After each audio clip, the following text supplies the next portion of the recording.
അപ്പൊ നമ്മള് പാലക്കാട് തെരഞ്ഞെടുപ്പുമായി ബന്ധപ്പെട്ട് എന്താണ് നാട്ടുകാർക്ക് നമുക്ക് പറയാനുള്ളത് നോക്കാം. നമസ്കാരം. വോട്ട് ചെയ്യുന്നില്ലേ? ഞാൻ ഈ മണ്ഡലത്തിലല്ല. ഈ മണ്ഡലത്തിലല്ല അല്ലെ? എന്താണ് ഈ മണ്ഡലത്തിൽ ആര് ജയിക്കുമെന്നാണ് പ്രതീക്ഷിക്കുന്നത്? എല്ലാരും ഒപ്പാണ്. എല്ലാരും ഒപ്പമാണ്. ബൈ ഇലക്ഷൻ ആണല്ലോ അല്ലെ? അപ്പോ ഇവിടെ 3 സ്ഥാനാർത്ഥികളാണ് ഉള്ളത്. സരിനുണ്ട്, രാഹുൽ മാങ്കൂട്ടമുണ്ട്, സി കൃഷ്ണകുമാറുണ്ട്. ആർക്കാണ് സാധ്യത ഉണ്ടാവുക ഈ ഇലക്ഷനിൽ? അത് UDF-നാണ് ചാൻസ്. UDF-നാണ് സാധ്യത. ഭരണം UDF-ന് വേണതാണ്, എന്നാലേ ഒക്കുള്ളൂ. കാരണം ജനങ്ങൾക്കുള്ള ബുദ്ധിമുട്ടാണ് ഏറ്റവും മെയിൻ. കേന്ദ്രം കൂടി കിട്ടണം, അപ്പോഴേ നടക്കുള്ളൂ. പഴയ ഭരണം വരണമെങ്കിൽ UDF-ന് കിട്ടണം. ആര് ജയിക്കണമെന്നാണ് ബൈ ഇലക്ഷനിൽ? കോൺഗ്രസ്സുകാരിലെ വന്നിരിക്കുന്നത് അവരിനെ വരുന്നതല്ലേ, അവർ തന്നെ വരണമെന്നാണ് ആഗ്രഹിക്കുന്നത്. സി കൃഷ്ണകുമാറിന് പ്രതീക്ഷയുണ്ടോ? BJP-യുടെ സി കൃഷ്ണകുമാറിന് കുറച്ചുപേരെ വോട്ട് ചെയ്തിട്ട് കാര്യമില്ലോ. ഷുഗർ വന്ന് നല്ല തന്നെയാണ്, അല്ല നീ പറഞ്ഞില്ലേ, പക്ഷെ ഭൂരിപക്ഷം കോൺഗ്രസ് ഉണ്ടാവുള്ളൂ. ഇലക്ഷന് ആര് ജയിക്കുമെന്നാണ് പ്രതീക്ഷ? നമ്മുടെ വീട് ഇപ്പൊ തന്നെ ഇടിഞ്ഞു പൊളിഞ്ഞ് കിടക്കണം. ഒരു 10 രൂപ പോലും നേരാക്കാൻ തന്നിട്ടില്ല. പിന്നെ ഇപ്പൊ നമ്മൾ എന്തിനാ ആരും വരണ്ട, വരാണെങ്കിൽ ഏറ്റവും നല്ലത് ഗുഡ് ഷോട്ടേക്ക് നമ്മൾ അധ്വാനിച്ച് നേരാക്കാം, അല്ലാണ്ട് ഇവരൊന്നും നേരാക്കി തരില്ല. രാഷ്ട്രീയത്തിൽ വിശ്വാസമില്ല. എന്താ പറഞ്ഞാ 5 കൊല്ലം എഴുതി കൊടുത്തിട്ട് ഇപ്പോഴും നടന്നിട്ടില്ല. എന്തിനാ നടക്കണം? LDF വന്നാലും മറ്റാൾ ആര് വന്നാലും കാര്യമില്ല. നമ്മള് പണിയെടുത്ത് തെണ്ടിച്ചുണ്ടാക്കിയ നമ്മുടെ വീട് നേരാക്കാം. എന്ത് ജോലി എന്താ ചെയ്യുന്നത്? ഞാൻ ഈ ഓട്ടോറിക്ഷ ഓട്ടാണ്, സാധാരണ കൂലിപ്പണിക്കാരനാണ്. ജോലിയാണ്, പക്ഷെ അതുകൊണ്ടൊന്നും നമ്മൾ നേടൂലല്ലോ. ഒരുപാട് വട്ടം എഴുതി കൊടുത്തിട്ടുണ്ട്, കിട്ടുന്നില്ല, തരുന്നില്ല. അവരാ പൈസ തള്ളു തോന്നുന്നു. ആരും ജയിക്കാൻ താല്പര്യമില്ല. Thank you. പാലക്കാട് നിയോജക മണ്ഡലത്തിനെ സംബന്ധിച്ച് ഇവിടുത്തെ അവസ്ഥ, 1ാം സ്ഥാനത്ത് UDF ആണ് ഇപ്പൊ നിൽക്കുന്നത്. എന്നിട്ട് ഇവിടെ ഒരു പരിപാടി 10 വർഷക്കാലം ഇവിടെ ഇരുന്നിട്ട് പോലും ഒരു മണ്ഡലത്തിൽ ഒരു കാര്യമായ ഒരു പരിപാടി ഇവിടെ ഉണ്ടായിട്ടില്ല. കൃഷ്ണകുമാർ പറഞ്ഞ ആള് മുനിസിപ്പാലിറ്റിന്റെ അധ്യക്ഷനും കൂടിയാണ് അല്ലേ. അദ്ദേഹം ഇവിടെ മത്സരിക്കുന്നുണ്ടെങ്കിലും മുനിസിപ്പാലിറ്റി വിസിറ്റെടുക്കാൻ പറ്റാത്ത ആൾക്കാരോട് വല്ല കാര്യമുണ്ട്? ഇവിടെ ഒരു കമ്പറ്റേഷൻ വർഷങ്ങളായി ഇവിടെ കെട്ടിയിട്ട് ഇതുവരെ പൂർത്തിയായിട്ടില്ല. അതുപോലെ ടൗണാണ്, അതുപോലെ മുനിസിപ്പൽ സ്റ്റാൻഡ്, ഒട്ടനവധി പ്രശ്നങ്ങൾ. ഇതൊന്നും ഇവിടെ വിസിറ്റെടുക്കാൻ പറ്റിയില്ല. പിന്നെ ഈ പറഞ്ഞ പോലെ തന്നെ ഈ മറ്റേ ഷാഫി പറമ്പിൽ MLA ഇവിടെ 10 വർഷക്കാലം നിന്നിട്ട് ഞങ്ങൾ ഈ ഭാഗത്ത് അന്നും ഇന്നും ഇങ്ങനത്തെ ഒരു മാറ്റം വന്നില്ല. പിന്നെ ശ്രീകണ്ഠ MP ആയി വന്നതിന് ശേഷം ഒരു 15 ലക്ഷം റുപ്യ ചെലവാക്കിയത് അവിടെ ഒരു ബസ് സ്റ്റാൻഡ് കെട്ടിയില്ല. വേറൊരു വികസനം ഇവിടെ കാണുന്നില്ല. അങ്ങനെ ഒരുപാട് കാര്യങ്ങളുണ്ട് പറയാം. മണ്ഡലത്തിൽ എന്തൊക്കെ വികസനങ്ങൾ വേണമെന്നാണ് ജനങ്ങൾ ആഗ്രഹിക്കുന്നത്? വികസനം വെച്ചാൽ ഇപ്പൊ നമ്മള് തൊഴിൽ സംബന്ധമായ കാര്യമാണ് മെയിൻ ആയിട്ട്. തൊഴിൽ മേഖല കംപ്ലീറ്റ് സംഭിച്ചെടുക്കണം. ഇപ്പൊ ഒരു ട്രാൻസ്പോർട്ട് ബസ് സ്റ്റാൻഡ് പൊളിച്ചു പണിയെടുത്തു, അത് പകുതിയിലിട്ടിട്ട് ബാക്കി സംസ്ഥാന ഗവൺമെന്റ് മറ്റേ ട്രാൻസ്പോർട്ട് മന്ത്രിന്റെ പണിയെടുത്തിട്ടാണ് നന്നാക്കി പൂർത്തിയായിട്ട്. പിന്നെ അതിന്റെ പുറത്ത് മോഹൻസ് സ്കൂള് പകുതിയിലിട്ട് പോയി. ഏത് സ്കൂളാണ്? മോഹൻസ് സ്കൂള്. എല്ലാ ഹൈടെക് മേഖലകളായി സ്കൂളുകളൊക്കെ, പക്ഷെ മോഹൻസ് പകുതിയിലിട്ട് കിടക്കുകയാണ്. അങ്ങനെ ഒരുപാട് കാര്യങ്ങളുണ്ട്. അപ്പോ ഇതൊക്കെ ഇവിടുത്തെ ഒരു വികസനത്തിന്റെ ഭാഗമാണ്. അതിവിടെ ചെയ്തിട്ടില്ല. അമിതല്ല. ചേട്ടന്റെ പേരെന്താ?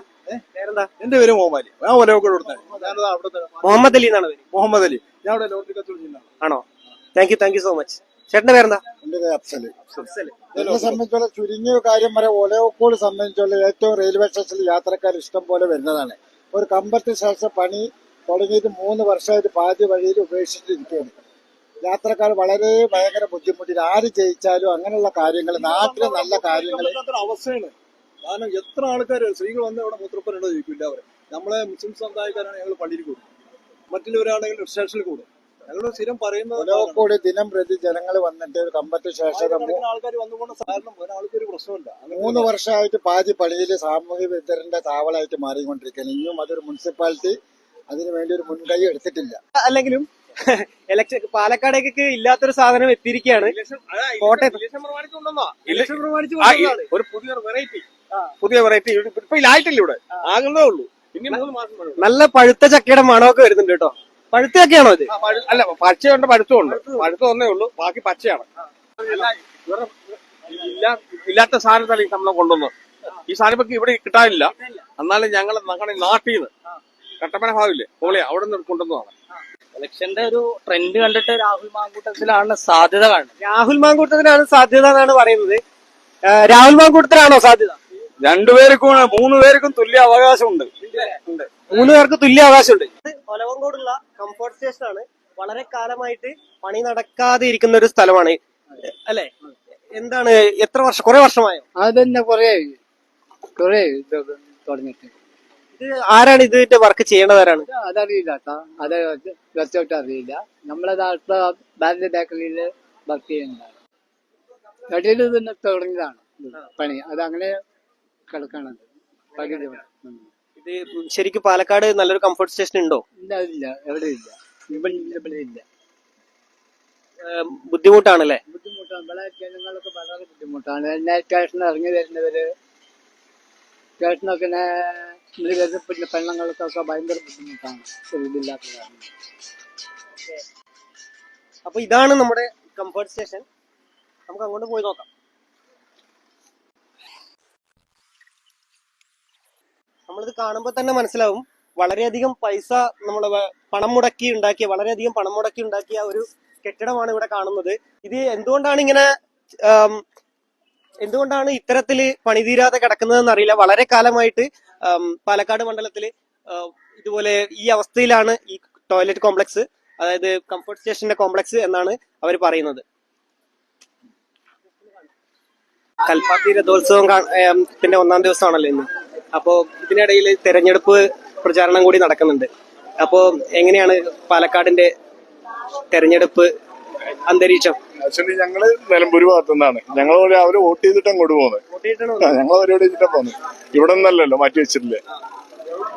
ഇപ്പൊ എങ്ങനെയാണ് പാലക്കാട് എന്താണ് തെരഞ്ഞെടുപ്പ് സാധ്യതകൾ? പറയാൻ പറ്റൂല. ഇവിടുത്തെ ഉത്സവാന്തരീക്ഷം വെച്ച് നോക്കുമ്പോഴേ ഈ ഇലക്ഷൻ ഒന്നും ഇവർക്കൊരു പ്രശ്നമല്ലാതെ ഞങ്ങൾക്ക് തോന്നുന്നത്. യാതൊരുവിധ ഇലക്ഷന്റെ ഒരു പ്രചരണ പരിപാടിയോ കാര്യങ്ങളൊന്നും ഈ ഏരിയയിലൊന്നും കാണുന്നില്ല. ദിവസം ഇലക്ഷൻ പ്രചാരണം സജീവമല്ല അല്ലേ? ഇവിടെ സജീവമല്ല. അല്ലെങ്കിൽ ഇവരുടെ ഇതിലുള്ള പരസ്യങ്ങളിലൊക്കെ കാണുമായിരുന്നു. പക്ഷെ അത് ഈ ഭാഗത്ത് ബാൻ ചെയ്താണ് എന്താണെന്ന് അറിയില്ല. അങ്ങനത്തെ ഒരു സംഭവം ഇവിടെ കാണുന്നില്ല. ഇവിടെ സാധാരണ ഞങ്ങൾ എല്ലാ സ്ഥലത്തും ഒരു ഉത്സവത്തിന് പോകുന്ന പ്രതീതയേ ഉള്ളൂ. ഒരു ഇലക്ഷൻ ഇപ്പൊ അടുത്ത ആഴ്ച നടക്കുന്ന ഒരു ലക്ഷണം ഇവിടെ ഇല്ല.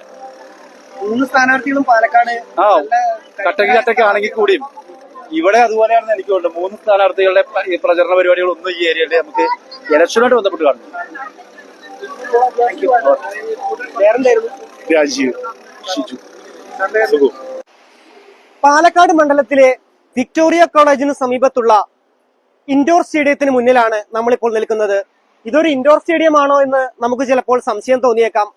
പണിതീരാത്ത ഒരു കെട്ടിടമാണിത്. പാലക്കാട് മണ്ഡലത്തിലെ സ്ഥാനാർത്ഥികൾ 3 പേരും കരുത്തരാണ്. സ്ഥാനാർത്ഥികളും മണ്ഡലവും വികസനവുമെല്ലാം ചർച്ചയാകുമ്പോഴും പാലക്കാട് മണ്ഡലത്തിലെ ഇതുപോലെ പണിതീരാത്ത വികസന പ്രവർത്തനങ്ങൾ കൂടി ചർച്ചയാകണം. ക്യാമറാമാൻ വിനയരാഘവനോടൊപ്പം Rithunath CM, Mathrubhumi media school.